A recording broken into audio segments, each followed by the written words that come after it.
Veriblər yenə dəvətnaməni. Tək Allah xeyir versin. Belə toyla dəvətnamələrimiz çox olsun. Mən indi bilirəm çox razıdır. Mən bunun hər gün gəlməyinə razıyam. Niyə? Çünki bu cavanlar, subaylar evlənsə, yəni vəziyyət düzələcək. Bizim elektronikamız satılacaq. Nə bilim, mebel sahəsi satılacaq. Hər yan işləyəcəkdir. Bir dənə Azərbaycan vəziyyətinin düzəlməyi düzdür, yaxşısındır, qaydasındadır. Yəni min şükür.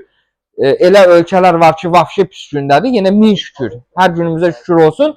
Amma bundan da üstün ola bilərik. Necə? Bu subaylar tez bazar evlənsə. Çünki evlənəndə bizim elektronika işləyir. Gəlirsiniz, qəşəng cehizliyi alırsınız. Televizor alırsınız. 82 ekranı qoymuşuq 209 manata. İnternetli model. Yəni tək evlənin, nağd pul yoxsa biz kreditlə də təşkil edirik. Tək şəxsiyyət vəsiqəsinə heç yana getmədən. 82 ekran, internetli model cəmi 209 manata. Bununla yanaşı bütün televizorlarımız endirimdədir. Yəni əsas yenə də deyirəm, siz evlənin, gəlin böyüsünü istəyəcəksiniz, 1500-lüyünü istəyəcəksiniz, verəcəm o sizə 760 manata. 165 ekrandan söhbət gedir. Televizor olmasın, soyuducu olsun, nə bilim, soba olsun, paltarlan olsun, nə istəsəz, ambar qiyməti yazılıb veriləcək. Tək ki siz evlənin.